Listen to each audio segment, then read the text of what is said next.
Did you know that your scalp's pH balance is your #1 weapon against guarding the scalp against follicle infections, proper follicle functions, and creating a masterful barrier against infections? Unfortunately though, the majority of the hair care practices that reign across the hair care community are ones that completely ignore the pH balance of the human scalp. Layering on different oils, butters, and greases do not follow pH principles, leading to dandruff, seborrheic dermatitis, folliculitis, and so many other scalp infections that you're using the oil to fight against. This eventually leads to clogged follicles, which leads to hair loss. Worse yet, adding oils to the scalp when you're blow drying or flat ironing the hair will literally cook the hair shaft and the hair's follicle, simply because the heat is going to oxidize the oils, which will directly create inflammation in the scalp. If you've been struggling with itchy, flaky, red, and itchy scalp, or if your scalp is really sensitive and itchy or sore to touch, today we're going to talk about the culprit. I'm going to warn you, this is going to be a soft spot for you, but getting deep, getting your notebooks out, putting your emotions to the side leads you to a space where you're able to dive deep into the human body to unpack how the human pH level directly affects your hair growth cycle, your hair and scalp health, and how you can set it back on track. Let's get into it. I am back! What it do, baby? Copyright disclaimer under Section 107 of the Copyright Act 1976. Allowance is made for fair use, for purposes such as criticism, comment, news reporting, teaching, scholarship, education, and research. Fair use is a use permitted by copyright statute that might otherwise be infringed. The body's pH level is crucial for maintaining the body's natural patterns and systems. The pH scale ranges from 0 to 14, and I'll have it listed here so you can follow it and write it right on down. The scalp has a natural pH level of 4.5 to 5.5. This maintains a healthy acid mantle, which protects against inflammation from different forms of bacteria, yeast, different fungi, and irritations. Next up, these are the following reasons why adding oils and butters to the scalp do not coexist with the body's natural pH. Number 1. The most important aspect is oils and butters do not hold a pH level. They don't have water, and only products that have water have a natural pH level. So off rip, oils and butters on the scalp are already throwing off your body's natural pH. Product buildup. Also, number 2 is going to be product buildup on the scalp, because product buildup on the scalp from layering oils, essential oils, butters, greases, blue magic, it ends up disrupting the scalp's natural microbiome, which will in return disturb the scalp's pH level. If you want to know just about 20 of the 1,000 different forms of yeast and bacteria that live on your scalp, watch this video here, and it's pivotal for you to watch it so you can understand what your scalp is actually dealing with, so you can understand what you're actually feeding and empowering with that oil. Number 3. Hey there guys, welcome to my channel, Styles by Michelle. I'm Charmaine. Today I'm going to go over my new hair routine since shaving my head 6 weeks ago.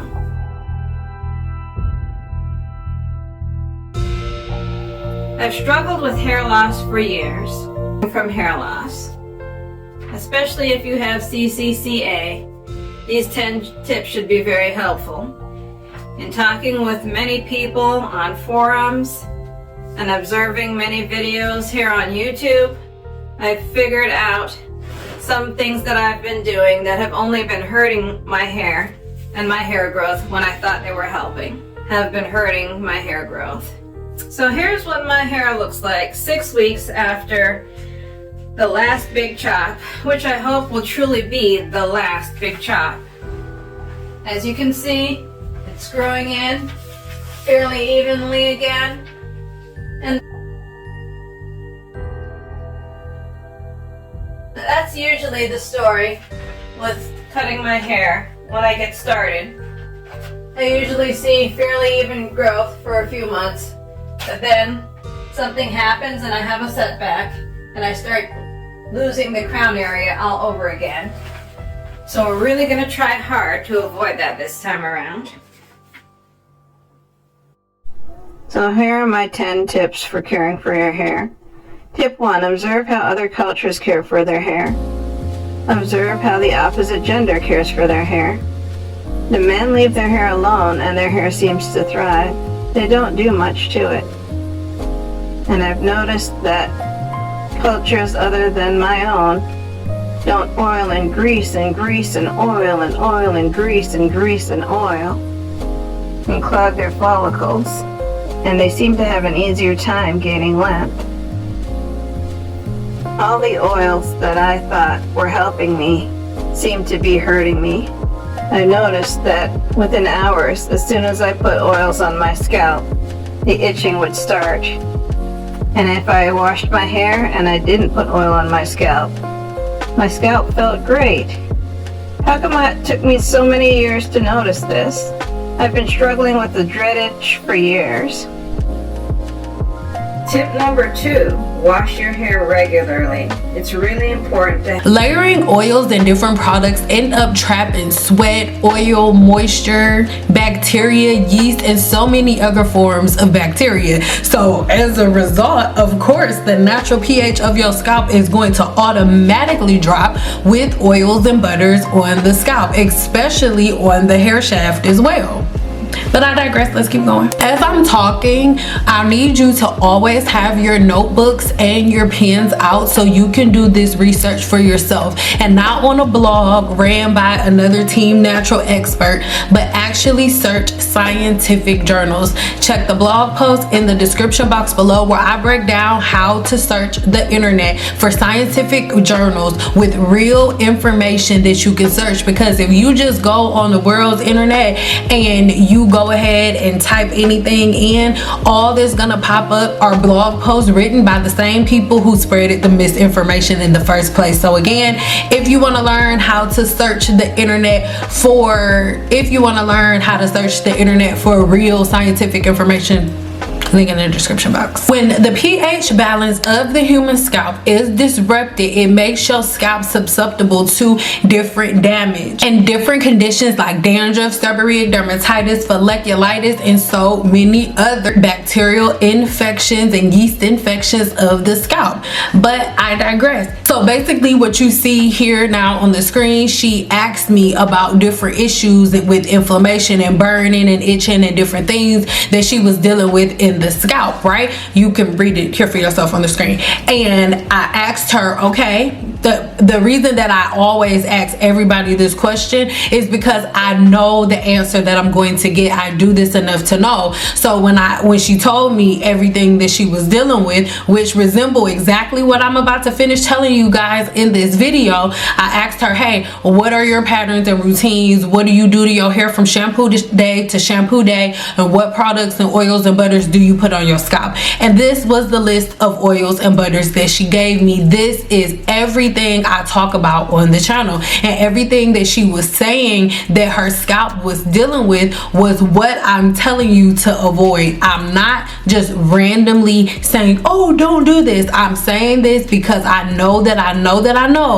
the more you oil and butter and grease the scalp, the more you introduce yeast and bacteria to the scalp. It is the reason why the majority of the people you guys have been following for years that have sworn by oil and all of these different hacks that I speak against on my channel, they all have the same form of alopecia, and everybody's blaming it on genetics, where in reality it is the patterns and routines that you guys introduce when you introduce things like clay and all of these oils and butters to the scalp on a regular daily basis. You completely destroy the scalp's pH balance, and hair weathering again takes anywhere between 6 months to 27 years to show up. I'm gonna constantly keep saying this over and over and over and over again until you guys get it.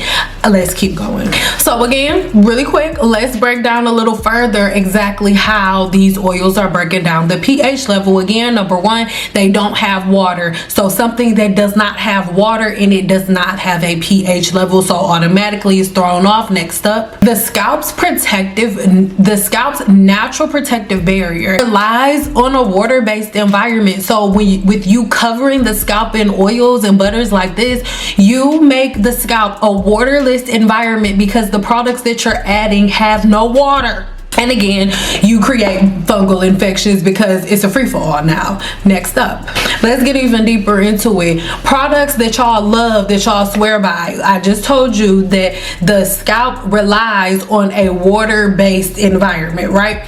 So the products that are added, not it's supposed to be wet, but the products that go on the scalp are supposed to be water-based. And most of the time nothing goes on the scalp but shampoo, but you're supposed to be having an environment where the only thing that is on the scalp was the shampoo. So it's a water-based environment. You're attracting water from the environment and your body's releasing water. But when you add oil, listen, if that's the type of environment that the scalp needs, water is hydrophobic. This is the definition of something that is hydrophobic. And I also want you to watch the lecture that I have on this exact topic. Oil is hydrophobic, which means it repels water. So how can something that repels water maintain an environment that the scalp needs? Do you understand what I'm saying? This is why adding oils and butters and greases to the scalp do not make sense, and it's something that you shouldn't do. I'll keep breaking down these massive layers of the science of why oils and butters don't go on the scalp, because I'll never get bored doing it, because there's so many reasons why. But I digress. Let's keep going. Everyone always loves to ask me, oh Sam, what about castor oil? I've told you in previous videos that certain oils for sure block the follicles and the pores immediately when you add them, but oils and butters do not go on the scalp, period. Even an oil like castor oil.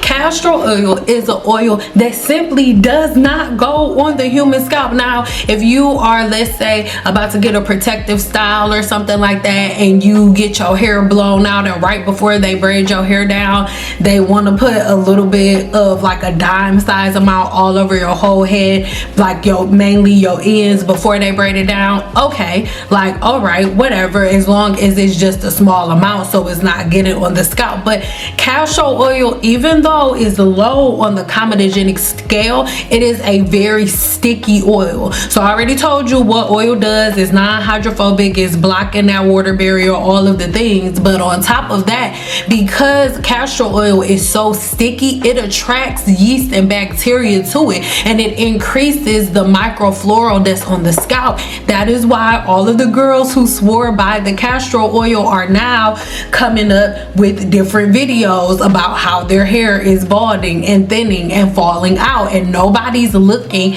back to the corporates. But let's keep going. Big oils like castor oil, coconut oil, your flax seeds, all of the things, they end up trapping bacteria, dead skin, dead Demodex mites, bacteria, and so many other things. This is why so many black women have scalp infections. You're doing it to yourself because all of your practices, every last one, destroys the pH level of the scalp. Over time, this buildup, it disrupts the natural exfoliation that the body does. Listen, when you use a scrub is aiding the body, but your body does these things naturally. The body automatically has an exfoliation process that happens every 28 days where the skin cells on the scalp die off and they make their way up, and you are in co-creation of the body. This is why you're supposed to use a comb and brush, so that way you're removing it, because your scalp is like a self-cleaning oven, baby. But if you're constantly putting hydrophobic products and you're constantly putting grease and disrupting that pH barrier, then that whole skin cell turnover cycle won't even go as promised. That's why so many people that join the 7-day challenge are like, oh my God, like it's over now. Like I used to have all of this buildup and all of these things, and now I saw my skin cell turnover cycle come in, and after it cleared up, now I have oil and sebum coming out of my scalp. This is because your oils, your butters, your routines, your patterns disturb the natural pH level of the scalp. And anytime anything is disturbed, your immune system starts to like awaken. Something's wrong, alert, and then the follicle begins to become attacked, and here comes different follicle problems like alopecia areata, where the immune system attacks the follicle. I digress. I hope that makes sense. So over time, once this exfoliation process, which I've told you guys is called skin cell turnover. Skin cell turnover is the natural exfoliation process of your scalp, and by this process being disrupted, you end up having things like dandruff, which is an overproduction of sebum and an overproduction of yeast. This yeast within the scalp. What caused this? You throwing off the natural pH balance of the scalp by you oiling and greasing that bad boy. Folliculitis, which is scalp acne, and folliculitis comes from a bacterial overgrowth, which happens when you constantly oiling and greasing the scalp. Most women who go to braiders and get a bunch of oils and butters put in their scalp and the braids are really tight end up having little white bumps around the hairline, or just little white bumps in the scalp. Y'all think, I don't know what y'all think it is, but it's sus, you got folliculitis. Inflammation based hair loss like CCCA, traction alopecia, and scarring alopecia. All of these things are linked to you guys throwing off the scalp's natural pH balance with oils, butters, creams, and juices, and rice nipple juice and cream. I know y'all don't want to hear this, but your oils and butters, they feed yeast. That yeast that's in everybody's scalp, its favorite food is oils and butters. So all those little blog posts y'all keep reading about all these botanicals, girl, listen, those things in your head so they can hear you as you reading, and they like, girl, we about to eat good in the motherfucker. She shouldn't even have that on her scalp, but we about to eat good as hell. Again, as I say all the time, the overuse of oils and butters, it fuels the yeast and bacteria on the scalp. There's almost nothing else on the planet that feeds the oils and that feeds the yeast and bacteria on your scalp like oils and butters do. The only other thing that the bacteria and yeast that lives on your scalp has to eat is your body's natural sebum, right? And if the scalp is cleaned on a regular basis, it's never really enough to sustain enough yeast and bacteria to be able to cause baldness, scalp inflammation, and all of the things. But if you're constantly oiling, greasing, that's what's gonna happen. And I'm sure as we've been talking, I hope you've read the comments that I've put on the screen, because there's so many women who were like, okay, I was a scalp oiler and greaser, and as soon as I stopped, all of my burning, all of my inflammation went away. It doesn't matter how many people disagree with what I have to say. The science does not lie. It doesn't. And you can test it yourself. If you have inflammation and burning and all of the things, stop using the oils. Stop using the greases. Stop buttering your scalp up like you a goddamn biscuit, and watch what happens to your hair. It's really simplistic. Y'all want to be rolls with butter on them so bad. Y'all greasing y'all heads up just like you greased up biscuits. And then the problem is you greasing your hair up like a biscuit, and then you ain't gonna wash your damn hair for 6 months. I'm sorry. Ooh, I'm different. Put it up to the thing, which is missing. Next up is going to be layering alkaline or just other harsh products on the scalp. They also cause a really big disruption. Gels, mousses, and all of these other products that y'all mixing up in y'all kitchen have a very high pH level, sometimes higher than 7. Mind you, the scalp's natural pH balance is between 4.5 and 5.5. 7. So you got oils and butters and greases that don't have a pH level at all, plus oils and plus all of these gels and other hairsprays and things of that nature. Y'all think everything going to goddamn scalp, or y'all overload y'all hair with products, and for some reason y'all think that it's some type of invisible barrier that's gonna stop the whole bucket of products that you just put on your hair from touching the scalp, and that's not true. So all of these polymers that you put on your hair, when you lay down, they're gonna be on your scalp. Again, this messes up the natural acidity of the scalp by putting products that are over a 7 on the pH scale on the scalp, which in return, like we just talked about, with the butters and oils, it completely strips the scalp of its acidic mantle. This is gonna also lead to seborrheic dermatitis, where the scalp overcompensates for the dryness that is caused due to the imbalance of the scalp's natural pH balance. The body overcompensates, right, and produces more sebum because it thinks that it doesn't have enough. Whole time you've blocked the pores and the follicle on the scalp, so the sebum isn't able to make its way out at all. So then you have the burning and the inflammation, but then you end up just simply adding more oils to combat the feeling of the burning and the issue, making the problem worse. It's like a never-ending cycle of chaos, where the only thing that you have to do is stop this inflammation is stop adding oils, butters, and greases to the scalp. Now, I had a comment like this when I made a video saying that, and somebody was like, oh, well, it's like crabs in the bucket because there's so many black women making all of this money selling oil. Like, I'm hating saying that. That's not what this is. I'm not hating on anybody by telling y'all peer-reviewed science and literal basic. This is basic anatomy. The things that black women argue about over social media as it pertains to oiling and greasing and buttering the scalp is basic anatomy. Anatomy 101. You learn the surface of the human scalp, you learn the surface of the skin, and the problem is people learn bits and pieces of information, just like the whole study that everybody goes on that says that black women don't produce oil. That study is based on crime scene investigation documents. There were women in a specific area that all basically wore their hair the same way. They all had relaxers. It was women in a certain area, and it wasn't more than like 500 women over like a 6 or 7-year period, and we've used crime scene investigation data, and everybody's going based on that. It's not true. Black women do not need oil in their scalp. As we speak right now, there is no oil in my scalp.